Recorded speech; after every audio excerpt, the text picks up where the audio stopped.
जब भी घर की कंस्ट्रक्शन करवाते हैं पैसे हम पूरे देते हैं, लेकिन आप बेवकूफ़ बन सकते हो। कुछ ठेकेदार क्या करते हैं, इन जगहों पे आपको बेवकूफ़ बना सकते हैं, लेकिन अगर ये 10 चीज़ें आपको पता होंगी तो आपको वो बेवकूफ़ नहीं बना पाएंगे। हाँ, लोचा होता है स्लैब की थिकनेस में, जो स्लैब की मोटाई होती है ना, उसमें कंक्रीट सबसे ज़्यादा लगने वाला होता है। अगर वो आधा इंच भी कम कर देंगे तो बहुत सीमेंट के बैग बच जाएंगे उनके, मतलब अगर 10-15 बैग या 20-30 बैग बच गए तो काफ़ी पैसा बच रहा है उसका। तो आपको चेक करना है कि वो जो 5 से 6 इंच स्लैब आपको देनी है, 5 से 6 इंच रहनी चाहिए ना, तो वो कुछ आपको मेजरमेंट के लिए कांडी रखनी चाहिए। कांडी क्या होती है, स्टिक होती है, निशान लगाया होता है, तो वो डाल के देखा जाता है कि सही है कि नहीं। तो आपको थिकनेस में भी ध्यान देना है, वहां ठेकेदार आपको कंफ्यूज या कम थिकनेस रख के पैसे बचा सकता है।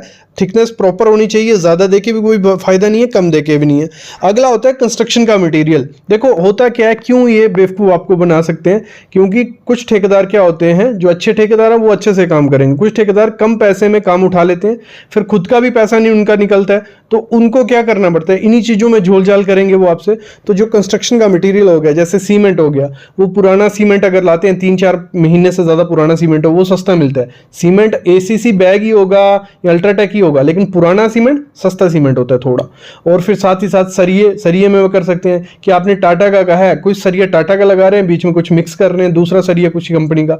जहाँ आपका क्या होता है, जो रेत है, सैंड है, वो घटिया क्वालिटी के लगा देंगे, तब तो कुछ आइडिया नहीं लगेगा, तब सही से घर आपका बनेगा, लेकिन बाद में वो निकलने लग पड़ेगा। तो कंस्ट्रक्शन मटेरियल भी चेक कर लेना, जब किसी ठेकेदार को काम दो आपको पता होना चाहिए कि क्या मटेरियल वो ला रहा है। ईंट 10 किस्म की ईंट आती है, आपको बोल देगा कि हम एक क्लास क्वालिटी की ईंट यूज़ करेंगे, तो वो देखने में अच्छी होगी और बेकार ईंट लगा सकता है। तो ये चीज़ें भी देखनी है। अगली चीज़ होती है डोर जो बनाते हैं। देखो डोर बने बनाए लगाए जाते हैं ठेकेदार के द्वारा, तो डोर भी 3-4 किस्म के आते हैं कि अंदर से वो खाली रहते हैं, मतलब जो WPC हो गया या लैमिनेट डोर हो गया, बाहर से पूरा अच्छे से माइका लगा होगा, लेकिन अंदर से वो खोखला होता है। जब उस पर आप जो लॉक्स लगाते हैं या कुछ लगाते हैं, वो थोड़े टाइम बाद उसके स्क्रू निकल जाते हैं, क्योंकि अंदर से वो खाली होता है। तो कभी भी डोर लेना है अच्छा चेक करके लेना है कि वो सही से, बाहर से नहीं देखना है। इसकी क्वालिटी होती है कि एक मतलब उसकी कितनी डेंसिटी होनी चाहिए दरवाजे की, इस पर वीडियो है, वो ज़रूर देखना आप, मैं डिस्क्रिप्शन में लिंक दे दूंगा कि दरवाजे में भी वो जोल जाल कर सकते हैं। क्या 4 इंच की दीवार पूरे घर में हम दे सकते हैं? जी हाँ, दे सकते हो, कोई दिक्कत नहीं आने वाली है। बस ये 15 चीजें ध्यान में रख के ये दीवार देना। और 4 इंच की जब दीवार हम देते हैं, हमारा काफी पैसा बचता है, लाख से 1.5 लाख रुपया हमारा घर की कंस्ट्रक्शन में बच जाता है। सबसे पहला काम क्या करना है, जब भी 4 इंच की दीवार आपको देनी है, जो आपके पिलर और बीम की डिटेल है वो हमेशा कहां से लेनी है, एक एक्सपीरियंस्ड स्ट्रक्चरल इंजीनियर से। और एक्सपीरियंस स्ट्रक्चरल इंजीनियर कौन सा होगा, जिसने 10 से 15 साल काम करते होंगे एज ए स्ट्रक्चरल इंजीनियर, उससे वो डिटेल लेनी है। तो आप पूरे घर में 4 इंच की दीवार दे सकते हो। दूसरी चीज आपको क्या करना है, जब भी 4 इंच की दीवार देनी है, जो इसमें ईंट यूज करनी है, ब्रिक यूज करनी है, A क्लास ब्रिक यूज करनी है। A क्लास ब्रिक कौन सी हो गई, जो ऐसी ब्रिक है एक कलर की वो ब्रिक सारी दिखे। आजकल 2 किस्म की ब्रिक्स आपको देखने को मिलेंगी। येलोइश कलर मिलता है, येलो कलर की होती है, वो इलेक्ट्रिक भट्ठे में वो ब्रिक बनती है। अगर वो है बहुत अच्छी है। और ब्रिक अच्छी देख के आइडिया तब लगता है कि अगर उसके चारों जो कोने हैं वो एकदम सुरक्षित है, कोई टूटा फूटा कोना नहीं है, तो वो अच्छी ब्रिक है। क्योंकि उतारते चढ़ाते 2nd क्लास ब्रिक या 3rd क्लास ब्रिक टूटती है, A क्लास ब्रिक इतनी जल्दी टूटेगी नहीं। और जब एक दूसरे को बजाओ ब्रिक को, तो वो आवाज करती है अच्छी सी। तो मतलब यही है कि ब्रिक अच्छी क्वालिटी की आपको लगानी पड़ेगी। और वो ईंट आपको पानी में डुबो के रखनी है 24 घंटे। अगर डुबो नहीं सकते तो उसको पानी पिलाओ, एक दिन में कम से कम 10 बार पानी पिला दो, तब दीवार पे उसको लगाना। नहीं तो होगा क्या, जो आपने मसाला बनाया होगा ना मोटार, उसका पानी वो खींच लेगा। जब वो ब्रिक उसका पानी खींच लेगी तो आपका जो मसाला है वो सूखा भूसा रह जाएगा, तो वो दीवार में इतनी शक्ति नहीं आ जाएगी, दीवार टूटने के चांसेस रहते ही रहते हैं।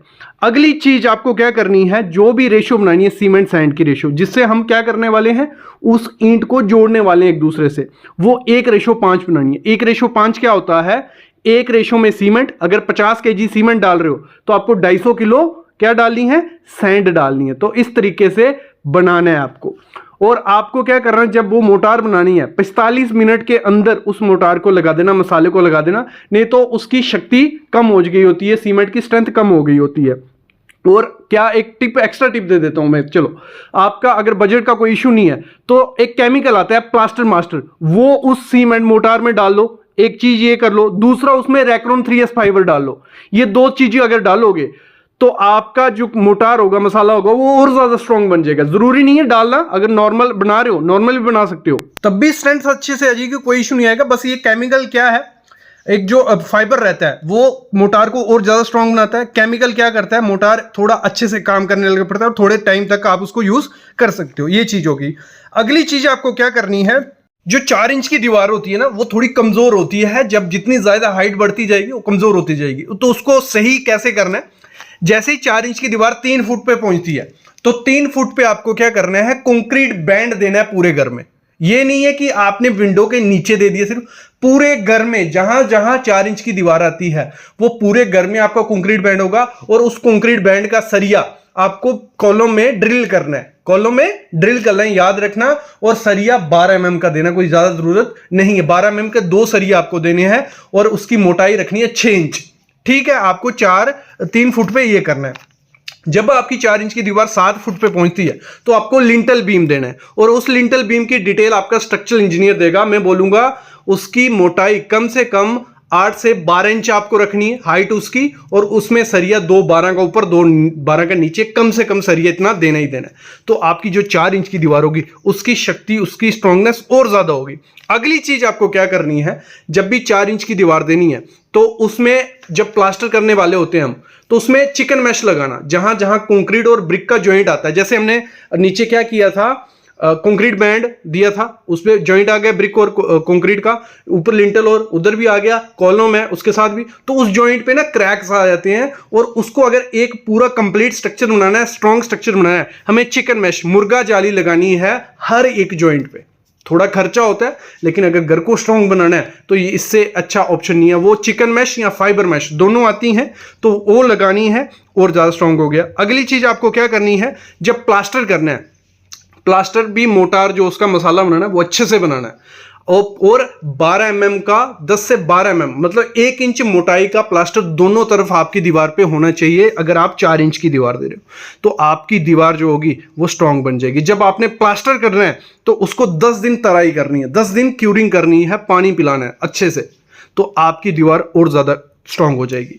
फिर अगली चीज आपको क्या करनी है, जो सीमेंट इसमें यूज करना है मसाला बनाने में, जहां जुड़ाई करने में, ब्रिक वर्क करने में, तो आपको पीपीसी सीमेंट यूज करने, भले एसीसी, भले अल्ट्राटेक, भले अंबुजा, जहां आपके एरिया में जो भी सीमेंट मिलता है वो सब अच्छे हैं, उनको यूज करो। बस क्या करना है, वो 3 महीने ज्यादा पुराना सीमेंट नहीं होना चाहिए। जैसे जितना पुराना सीमेंट होता जाता है उसकी स्ट्रेंथ कम होती जाती है, तो 3 महीने से ज्यादा पुराना सीमेंट मत लगाना। अगली चीज आपको क्या करनी है, हमारी जो 4 इंच की दीवार होती है उसमें क्या होता है, आपको जब जरी काटनी पड़ती है, क्योंकि इलेक्ट्रिक की पाइप आपको कंडक्ट पाइप डालनी है, तो जरी काटनी है तो सही से जरी काटनी है। वो जरी क्या, आपको कटर से काटनी है। कभी भी थोड़ी और शीनी से जरी मत काटना, कमजोर होती है दीवार, जितनी हिलेगी उतनी कमजोर होती जाएगी दीवार।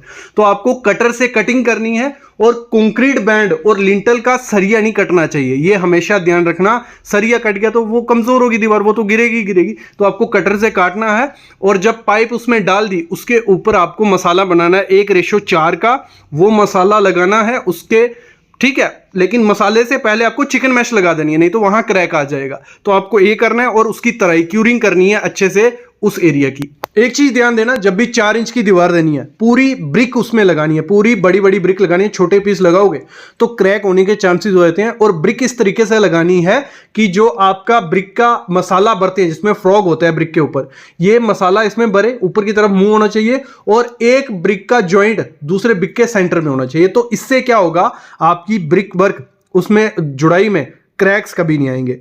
अगली चीज क्या करनी है, जब आपकी 4 इंच की दीवार बन रही होगी, जैसे दीवार कंप्लीट हो जाएगी, फिर हम प्लास्टर के लिए तैयारी करनी है। तो प्लास्टर की तैयारी के लिए आपको क्या करना है, उस ब्रिक को 10 दिन पानी और पिलाओ। क्यों पानी पिलाना है, देखो उससे क्या होगा, जब हम प्लास्टर उस पर चढ़ाएंगे, मसाले का ब्रिक पानी नहीं सोखेंगे। मतलब ब्रिक के पास जितना ज्यादा पानी होगा उतना ज्यादा आपका मसाला कम स्ट्रांग होता है। तो आपको वो कर लेना है। और जब आप ब्रिक को पानी पिलाओगे, मतलब इतना तो 10 दिन तो कोई पिलाता नहीं है, लेकिन 2-3 भी आप दिन आप पिलाते हो, उसके बाद उसके ऊपर नीरू लगाना। नीरू क्या हो गया, सीमेंट स्लरी बनाई जाती है, सीमेंट का घोल बनाया जाता है, वो घोल दीवार पे लगाना, फिर उसके ऊपर प्लास्टर करना। अगली चीज होती है जो कंडक्ट पाइप और पीवीसी, जो पानी की पाइप्स होती हैं जहां हमारी कंडक्ट पाइप लगाई जाती है, तो उसमें क्या होता है, क्वालिटी हल्की भी आती है।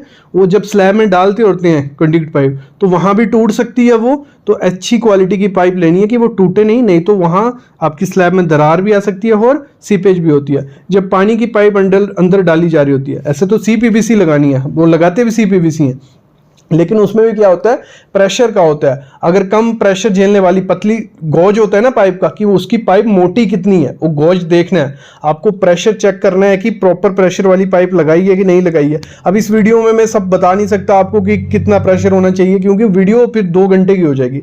इस पे वीडियोस में बना चुका हूं कि पाइप कौन सी होनी चाहिए, कंडक्ट पाइप कौन सी होनी चाहिए।